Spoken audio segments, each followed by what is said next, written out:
two, one, action. Hello, everyone. We are back. We are doing another interview with my grandma today. Um, Queen Mother. Okay. Queen Mother, yes. Today we are discussing race for this week's topic. And yeah, so first we're going to talk about race and how ethically diverse was your community slash school when you grew up. So we'll just start there. It was very diverse. When I look back in the 60s, when I was in elementary school, Uh-huh. everybody was represented. There were white children,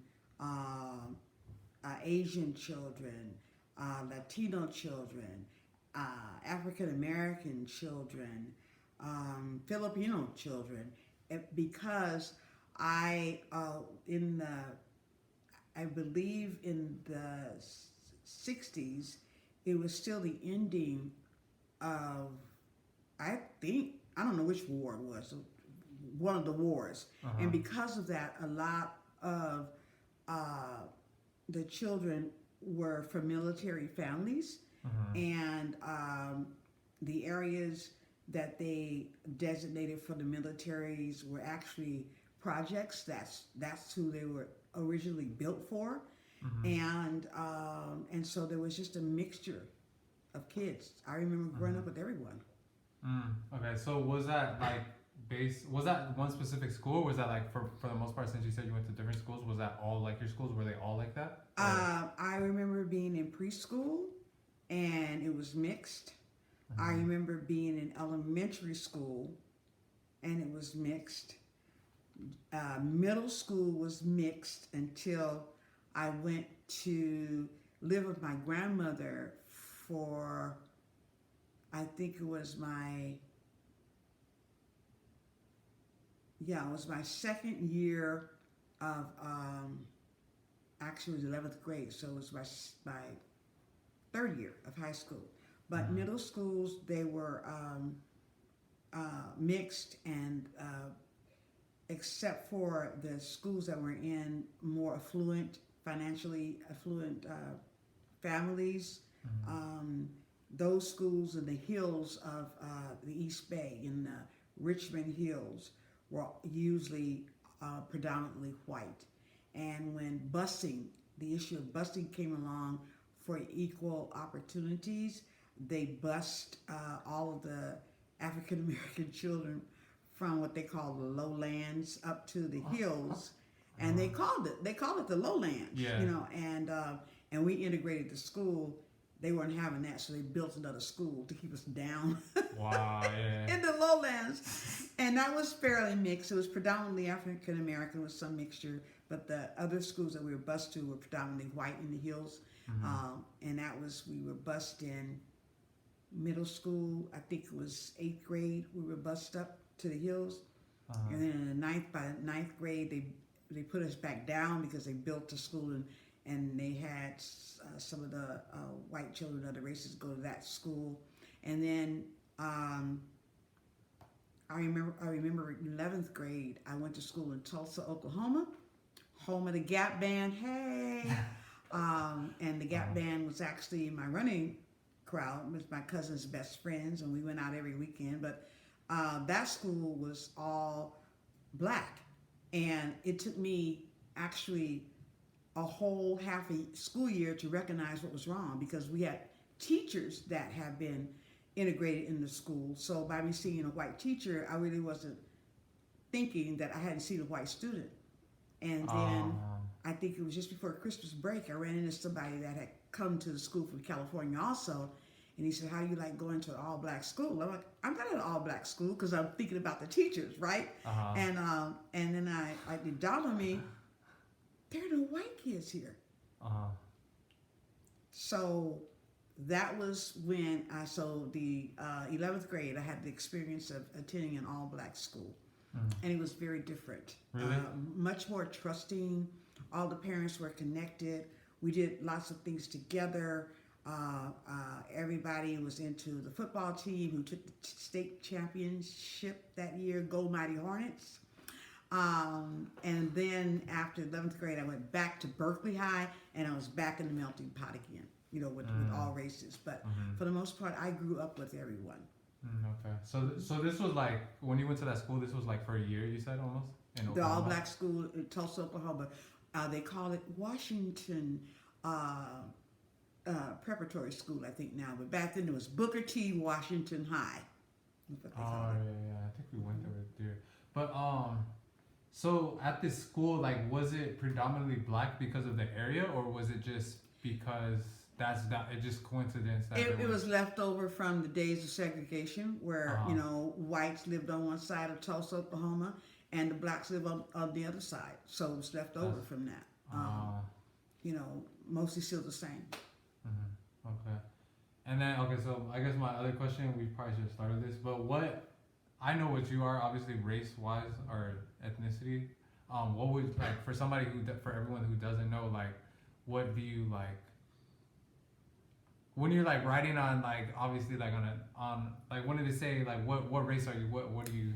I used to write always black or African American, but then I realized I was denying part of my heritage.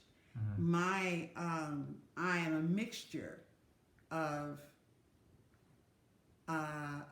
German, Irish, Native American, and Colombian. Wow. So I didn't even know that. Yeah. yeah. My mother's grandmother was full-blood German, and her husband was German and Native. My father's mother was a pure blood, Seminole, Native American, and she was way darker than I am, and her hair was down to her knees. And then on my mother's side, there was also her grandfather was, I think her grandfather was a part Native, and her dad was part Native. And I should say her great grandmother. Was that my great grandmother? Anyway, it's those. Back that. Yes, it's mixtures, So, and I remember I got a rude awakening because I've always identified really as African American. And when they would have Black History Month and we would have celebrations at the church, the choir would all dress in Black history and African attire. And I remember I invited my whole biological family to come and see me, and I was in African attire, and they got insulted. And I'm like, we said we were going to go to dinner after the musical. And I said, well, let's go to dinner. And so they said, are you going to change your clothes? And I'm like, no, y'all paid a lot of money for this outfit. I'm not changing this. Yeah. And they said, why are you dressed like that? I said, because it's African American History Month, and they said to me, but we didn't come from Africa. Like it was an insult, and I'm like, what? They said, we came from, our line runs out in Colombia, and with the Seminole Indians, who are very, that tribe particularly was very dark, and the Colombians who are darker skinned. But see, dark skin came from Africa. No matter how you look at it, you don't have to claim it, but that's where it comes from. Yeah, so I got a rude awakening then, and I didn't like that. And the fact that they thought it was an insult to dress in African American or African clothing when they said that's not really our heritage, definitely not all of it. So. So like when they told you that was the first time you like realized, huh? Yeah. Okay. Yeah. Okay, so kind of going back to like your school and stuff, could you tell us like a story about maybe like a friend or like classmate that was maybe like ethnically different than like were you like aware of like when the first time you kind of like were aware? Let me of tell that? you how I became aware Yeah. that people have issues with people of color. I had a friend, and her name was Nina. I'll never forget. And that could have been a Spanish name for, just a nickname. But I just remember her name being Nina. And we were around 5 or 6, and we played together every day. We went to school, we played together. When I was in the first grade, we played all the time. She lived across the street from the school. And my babysitter that my mom had lived a building over from her. And so after school, I would go to Nina's house. During the summer, I'd go to Nina. But we'd always sit on the porch. We sit on the porch, play jacks, all the little things you pick up. So we play jacks, and we sit. Well, Nina was from a Latina family, but I think that as I can remember, her dad was white, and her mother was Mexican. So she had a sister who looked more white than Mexican. Her sister was strawberry blonde with freckles. I remember that. And Nina had darker hair, and she looked more Hispanic, or pardon me, Latino like her mom. And I remember one day we were sitting on the porch, and some war was still going on. I don't remember what it was. And her sister came home with her new husband. She was older, yeah. Yeah, the sister was older, and Nina was like 5, but her sister was probably, if she came home with a husband, I'm thinking 18 or 19. Okay. And she told me, I said, I gotta go home. She said, no, don't go. My sister's coming. I want you to see my sister, and she has a husband, and I want you to meet them all, So I said, okay. So we kept playing. And I remembered her when they came. The guy, he was blonde haired, guy, handsome guy in a uniform, young. So he was probably 18 or 19 too, as I recall. And he walked on the porch and he said, "This must be Nina."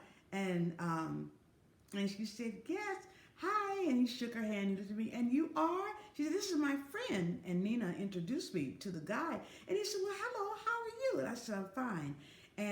And he went on in the house. And then the sister came behind her. And she said, "Hi, Nina." And she said, "Hi."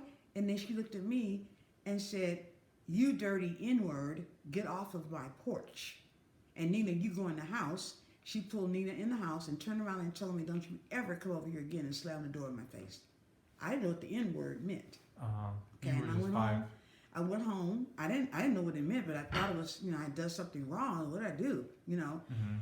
Because I never heard that used towards me ever. And even all the mixed schools I had gone to, never in elementary school before this time.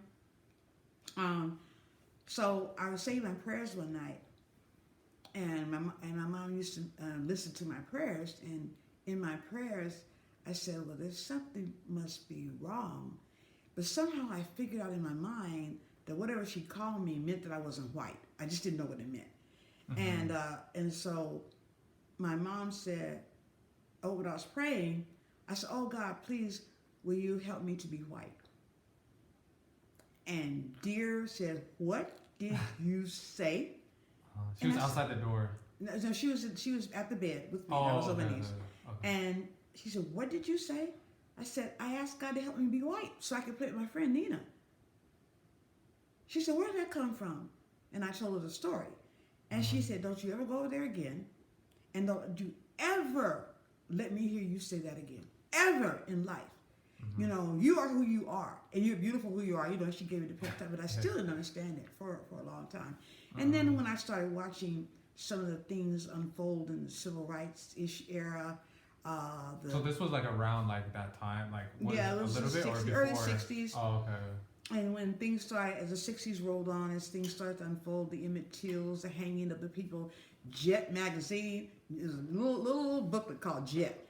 And they would be down in the South snapping pictures of black folks hanging from trees and stuff. And my mom would hide the book. And when I was home, and she wasn't home, I'd go in her drawer and I'd get the book and I'd read it. And I'd read it. And then I figured out that there was something terribly wrong in the South, why they were mistreating people the way they were treating them. And then as life rolled on, I figured out it was racism, period. That wasn't confined just to the South. Yeah, because this happened in Berkeley, right? Or this was in Oakland. We lived in Oakland, yeah. That's crazy. Yeah. Okay, so that actually answered my next question about So okay, kind of changing like the subject or topic. Well, not the topic. What aspect of your race makes you the most like proud? I guess that would be my next question. The Bible. The Bible. That aspect that I know from reading the Bible for myself and not having it dictated to me or portioned out to me, an understanding of who I am from the Bible. I remember the first time I was reading, and I was looking at the disciples, not first time, one of the times I was reading, I was looking at the disciples and who they were, and I think it was Timothy. If I'm wrong, it was one of them, okay? And it said he was from the Phoenician tribe, and I was like, Phoenician tribe? Why would he be from a tribe? And I looked it up, and it was an African tribe. And I'm like, when I see the Lord's Supper and all the disciples sitting around, I don't see nobody in there that look like they from Africa. Yeah. And that's when I understood that there has been a serious movement to keep the identity and the heritage of people of color hidden, and their contribution and how far back they go, and what we meant to God, as part of his followers, etc. That, I remember being in junior high school, and to tell you how bad the teachers were with racism, because the kids weren't that way, it was the teachers. We studied Egypt as a whole separate country, and when she drew Egypt without Africa. Is it not? Yeah. How do you do that?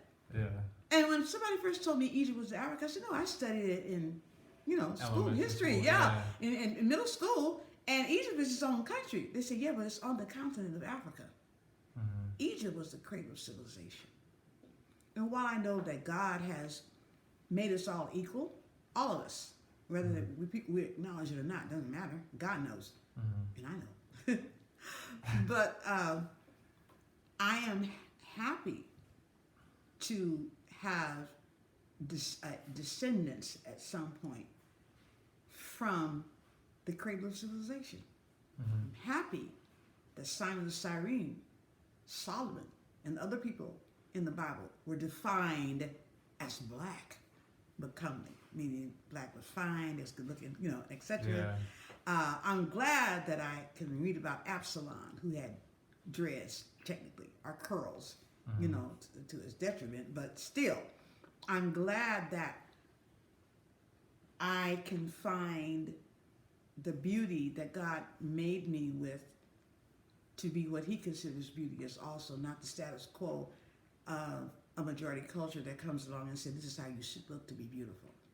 I'm happy to have that reinforcement that comes from the oldest source there is, the Bible, history, without a European twist on it that taught me that I was never good enough, pretty enough, smart enough, just because my skin was darker. Or tried to teach me that. I didn't believe it, but they tried to teach me that. So this, okay. So this just came from you just reading. Oh yeah, I read a came book. through that. I read a book that was probably published in the 20s called Before the Mayflower. Okay, get your hands on that book, you'll understand the whole story. Before the Mayflower opened my eyes. Africans were here and gone.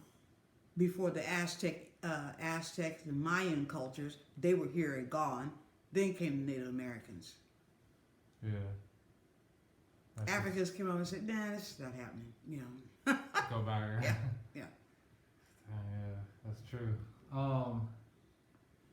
So, okay, this is just another question that we're just did you ever feel like, I guess, cautious about race or ethnicity? Like, was that Cautious? just like, yeah, cautious or something? Um, Or no? I know how to play the game. Mm-hmm. Um, I, in terms of being cautious, no, just if I wanted to move beyond the glass ceiling Mm-hmm. in any position I was in, I knew how to play the game.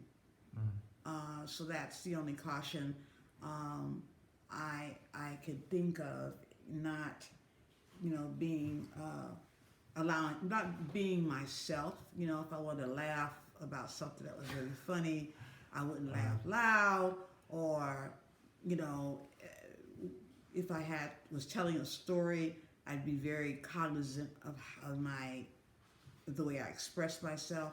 Whereas I wouldn't have to, I think that hard about it if I was among friends, African American friends. I wouldn't have to, I could just say what I need to say. I could speak slang, I could speak Ebonics, and not be judged.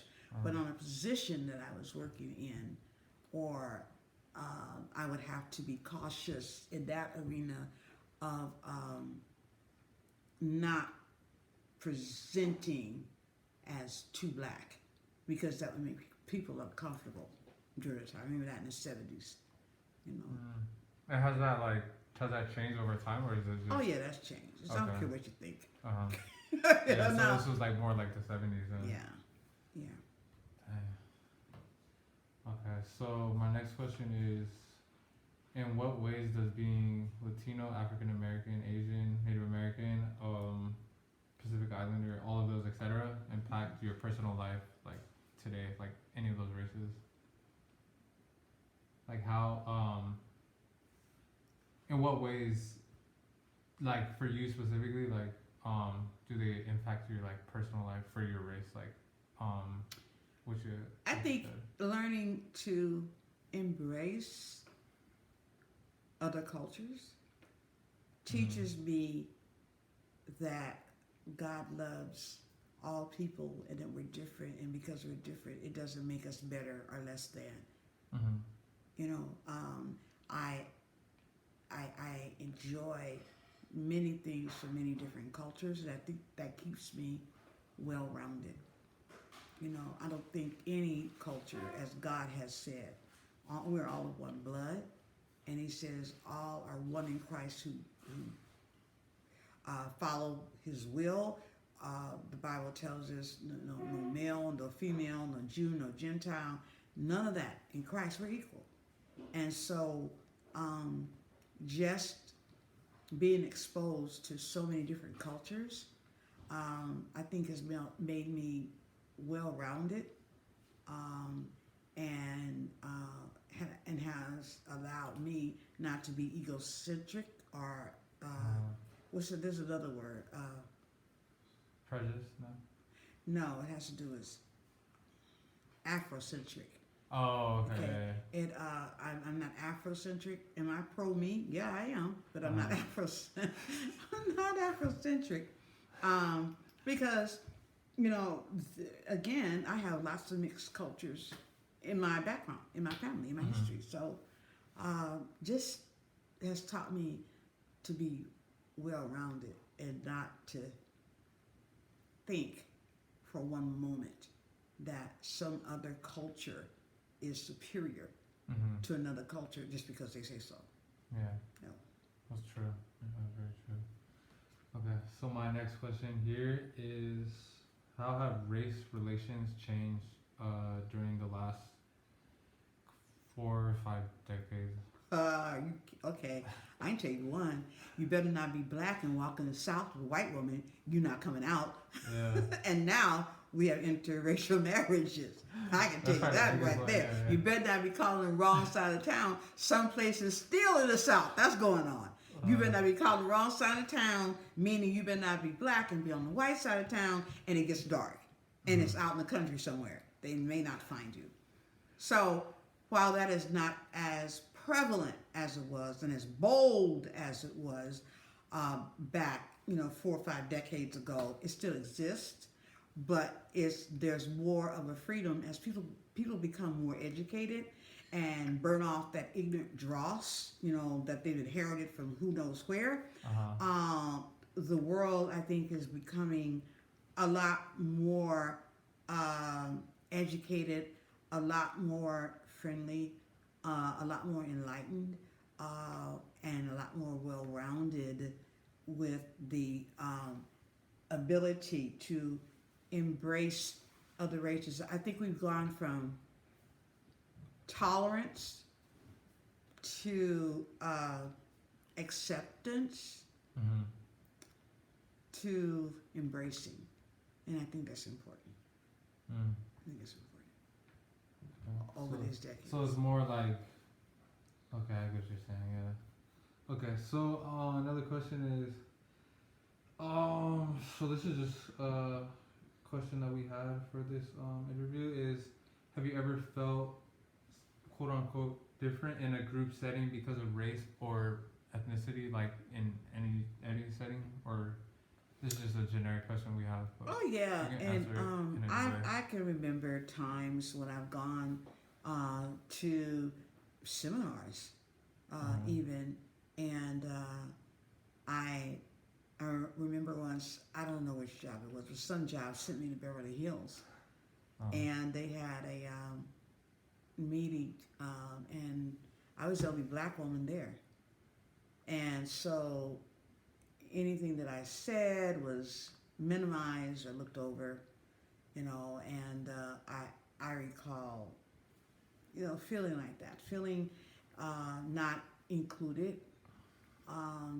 When they would all go to lunch, they group off, and I was there by myself. I didn't care because I was staying in a hotel. My job put me in the hotel that we were having a seminar in, so Yeah. I get room service. I didn't care, but I felt Yeah. that. I have felt, I've felt racism or a bit of a victim of racism, even in department stores.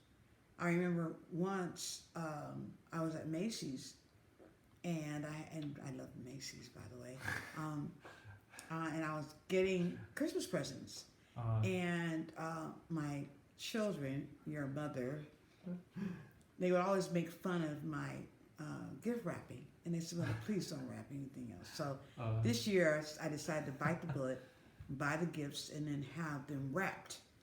So I go downstairs to the wrapping department. This was right here in at Tyler Mall, I think it was. Yeah, Tyler Mall. Years ago, years ago. And I go down in Tyler Mall, and there's like 6 lines, and 6 wrappers across. They wrap it all, maybe like all day long. So, but the line was moving pretty fast, and so actually there was 1 line and 6 wrappers. That's what it was. But the line was long. But it was moving fast because there were 6 rappers waiting to help. And so I'm standing there in line, and I'm watching this guy, a white guy, young white guy, looks to be 19-ish, he's wrapping gifts, and he's watching the line at the same time. But I noticed when he's watching the line, he's looking at the people in front of me and the people behind me. And then I said, why is he not looking at me? And then I noticed, oh, I'm the only black one standing in line. So I said, what do I use doing that? Yeah. And I'm just like, that's weird. Yeah, whatever. So then I realized that when he was going next, he was looking at the person that was, 3 or 4 people in front of me. And then when and then he looked and to see how long the line was going down, as they were going up to get them wrapped. And he wouldn't give me eye contact. He kept looking in front of me or behind me. And I said, now I know he's not going to try and not wait on me. I said, we'll just see. Sure enough, when it came time for I was standing at the front of the line. The person behind me was taller. He looked up and over and said, I can help you here. The person stepped from behind me and went to the counter. I said, oh, you want to play that? Okay. So how long was this like this the whole thing going on? Like, It went on about 15 minutes. So what I did, I just said, I'll be right back. So at the time they had phones still in Macy's you could pick up. I picked up and I said, is this customer service? You know, I need some understanding. I told them what happened. I told them how long I've been shopping at Macy's, and I have been, a faithful customer, and please help me understand why this happened. What I told them what happened. They said, ma'am, we are so sorry. We are so sorry. Go back downstairs. You'll be at the head of the line. We guarantee you that will never happen again. And I think they wrapped it free for me. But when I got back downstairs, guess who didn't have a job? That guy. He was gone. He was gone. They fired him on the spot. So that was his issue, not Macy's issue. Wow. Okay. When was this? Like, how long ago was this? Oh, this was probably in 2000 and maybe, it was when I lived in Pomona. Oh, it's like early 2000. Yeah, so probably 2001, 2, 3, so in there. So did Long that? time ago. So did that like have like? Did that have like an effect like on you like when like stuff like that happens or no? Like how do you just? It depends because Sometimes. it depends. Yeah, that one didn't because it was clearly his issue, but that was here in California. I remember when we went to visit my grandmother when she was alive in Oklahoma. I took all the kids, and we were standing waiting. We were in a white mall, and I didn't realize it was a white mall. I just knew it was. I said, "Where's the best mall?" And they told me, and so I wasn't looking, trying to keep tab who's white, who's black, who's purple. I didn't know. So we went to get something to eat at the counter. And I will never forget, I had all the kids with me, and this white guy, older white guy, was mopping the floor. He was mopping the floors, to keep the place area clean. But we're standing at the counter ordering our food. So I noticed he was getting close with the mop, and I'm like, oh, he'll mop around us and we'll move, right? Yeah. He started mopping over Angie's feet, my baby's feet. And then he went for Terry, then he went for Katrina. And I said, what are you doing? He said, get the so-and-so out of my way. And Trina looked around and said, Mommy, don't, look around you. And I looked, and the whole courtyard of people that were sitting were eating, you could hear a pin drop. They all stopped eating, they stopped talking, and they fixed on me and my kids. And Trina said, Mommy, don't, let's get out of here. Let's go meet your mother. She said, let's get out of here. I said, yeah, we don't want any food. Let's go, guys. And we left. And I went and reported him to the security guard. Yeah, security, that he attacked my kids. I don't think they did anything because we were in the South. Now that bothered me because it endangered my children. And I realized that kind of mentality, by the way, we're not talking politics, but I can tell you that kind of mentality was fostered by the last administration that left here, that told his militia of racist skinheads or whoever they are, the somebody boys, to stand by.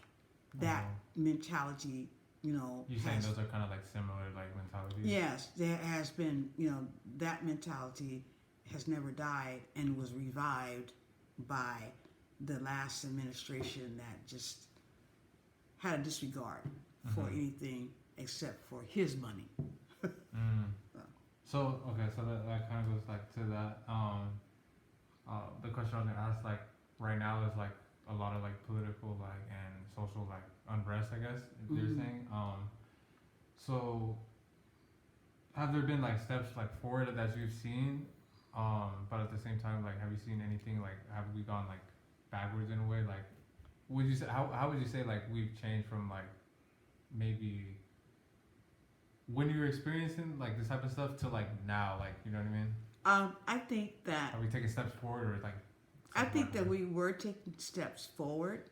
I think the people who are really stepping forward are still moving forward. I think the people that were just faking it, when Trump came along and gave them the boldness, to do what has been done to this country in terms of the inappropriate police brutality and racism, and he didn't do anything to stop that. I think it emboldened that group that has been lying dormant and still feeling the same way, as if they are superior. They're confused, but that's how they feel. So I think that our country as a whole had been making some strides, and I think Trump set people back for a long time. I mean, to have the president, sorry, but this is just truth. I'm not, I'm not pro anybody. I'm not pro Trump. I'm not pro Biden. I'm pro what's right. And to have the president of the United States, when he watched a man of color by another majority culture policeman die on camera with that policeman's knee on his neck, and the courts took care of it so far. We're taking care of it, but at the time when it happened, they asked Trump, look at this. It's on camera. It's caught. What do you think about this? And his remark was, "This is not good. Oh, this is not good. This is bad. This is very, very bad." I wanted to say, see spot run. Does Jane have the ball? What kind of comment? Yeah. That was a second or third grade comment from somebody who's supposed to be running the United States. I'll never forget that. As long, this is not good. This is not good. No, this is very bad. But then that's probably all he was capable of. Anybody that holds their Bible upside down in the picture, that says 2 Corinthians instead of 2 Corinthians, that says, why can't we shoot, what is it? The bleach in the veins of America to stop the pandemic. And then the best one was when he declared it over. He could, I declared it. I'm sorry. And it wouldn't matter if Obama had done the same thing. I'd be saying the same thing. Doesn't matter. This is not about race. And it's about ignorance. And he just happened to be of the majority culture. Trump is that promotes ignorance, that promotes racism. So they're kind of glad he's gone. Hope he never comes back to do having the shot at tearing down and unraveling the thread of our perfectly woven quilt of people in the United States. He just picking it apart. And I'm not a political person. I just saw what I saw. That's what you're saying, yeah. And that's relevant to today. That's what we're talking about. So, have at any points have you felt like you acted unfairly towards someone because of race? Maybe? Race, never intentionally that I know of, ever. Why would I do that? I know what that feels like. Why would I do that? Why would anybody do that? It has good sense. But. Yeah. Okay. So what do you think, okay, another question that's just a generic one, but what do you think about racial discrimination, like, in the world? Like, not even, like, maybe, for example, like, the U.S., I guess? Just, like, your overall thoughts. I think the U.S. has it worse than anyone except for the Afrikaners who actually went to the Africans' country and then tried to take it over and say they were in charge. I think that's the worst case of racism that exists. I think other countries don't have as much of a problem as we do. I know when you look at South America, there's white Brazilians, there's black Brazilians, and they all get along. In the Latino culture, there's white Latinos, there's brown Latinos, there's darker Latinos. They all get along.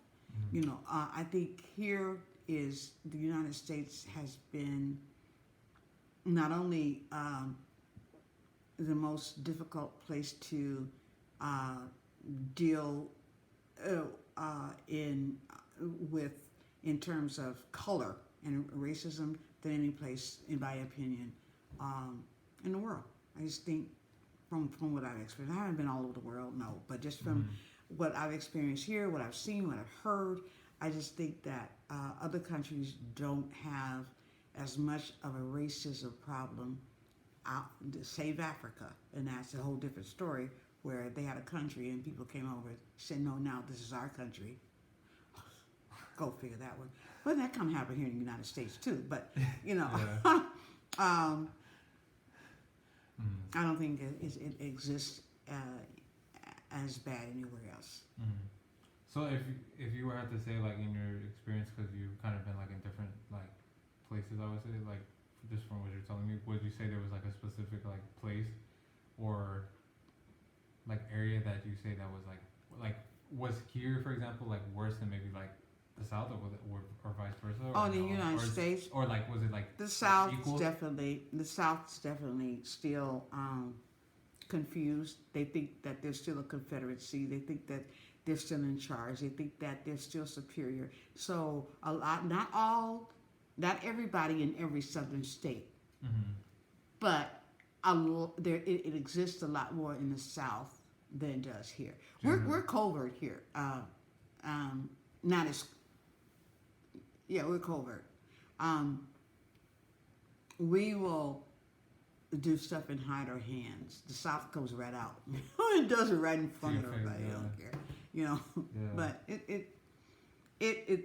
the there are some states that are just not as racist as the others, and then even in looking at those states, everybody in that state is not racist. Everybody in Mississippi is not racist. Everybody in Georgia and Alabama they're not racist, but there's a large majority of them that have a racist mentality there. Mm-hmm. You know, just like in California, everybody here is not about equal rights, but there's a large majority that are. So I think racism is very much still alive everywhere. It's just how you deal with it. But the Mhm. South, I think, is worse. And you think it's more like based on like just ignorance? Mm-hmm. Yes, they're ignorant. Mm-hmm. Yes, you know, yes, it's ignorance. Because if you're intelligent, if you have an understanding,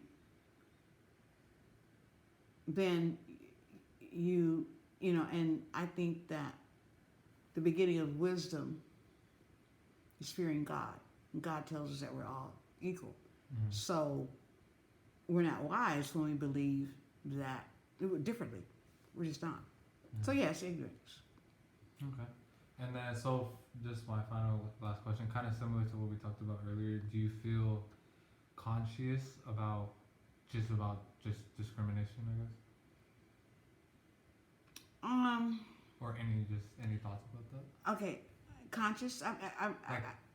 Like more like conscious. Do you like about like discrimination? Like is it like more like aware of it? I guess. In a way?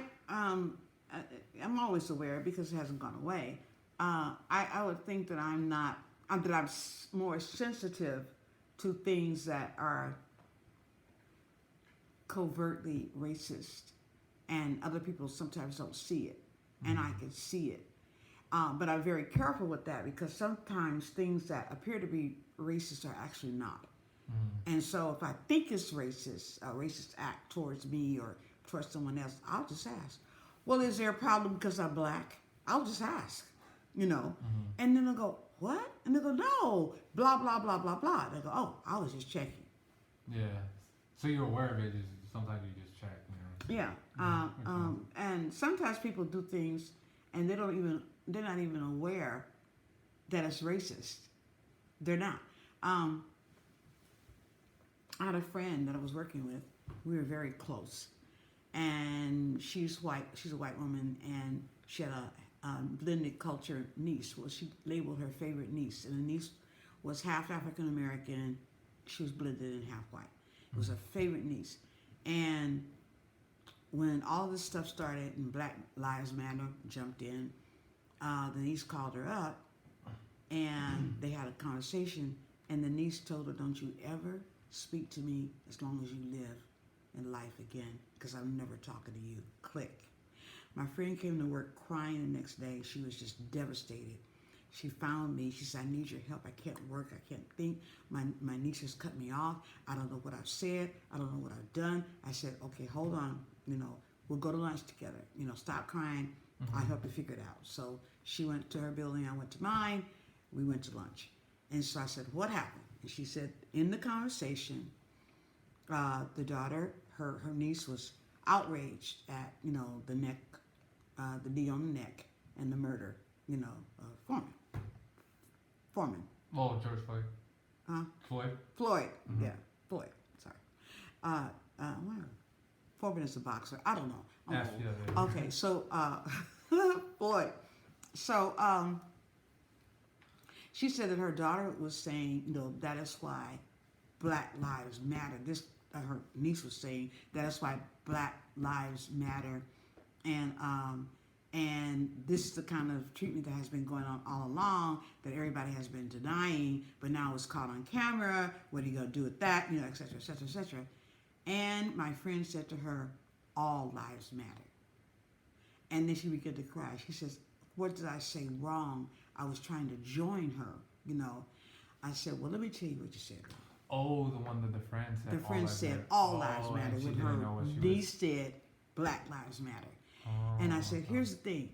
First of all lives do matter. They do. Yes, that's, yeah. We're all We're on the same equal. page, We all lives matter. But it's like this." I said, "You're an educator, right?" She said, "Yes." I said, "You know about special ed, right?" I said, "Yes. Special ed is to help people who have not had, the full access to education that meets their needs based on the history and their culture, etc., and what needs to do to accommodate them to learn." Mm-hmm. And I said, "Okay, so say you're at a meeting about special ed, and they're saying we need to do, this because this population has been underserved, they have been ignored, they have been cheated, et cetera, et cetera." Mm-hmm. And you're at a big special ed meeting, and they're saying, that special ed matters, and then you turn around and say, "Well, everybody needs to be educated. That matters too." Mm-hmm. And then she got it. She said, "Oh, I didn't mean it like that." I said, "I know." I said, "But when you refute or when you counter Black Lives Matter with all lives matter, that's what you're saying." Mm-hmm. We know that all lives matter. But Black lives have not mattered based upon the treatment that Black lives have historically have had based upon the taking of black lives. Uh-huh. They're not saying that other lives don't matter. They're saying that you can't treat Black lives as if they don't matter. So we're saying they do matter. Mm-hmm. So. And then she got it from there. Mm-hmm. Damn. Well, yeah, that was my last question here. Do you have any final thoughts, or we can end it on there? That's No, but I will say this, that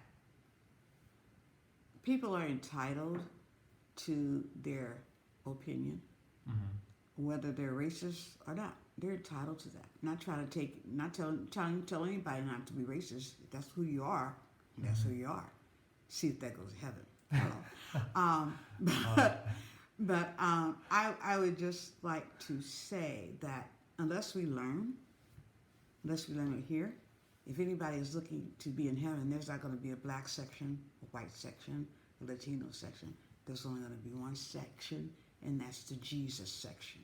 Mm-hmm. So if we profess to be Christians, and I'm not going to even get on some of the issues that I've experienced in my Christian church walk life, but if we profess to be Christians, mm-hmm.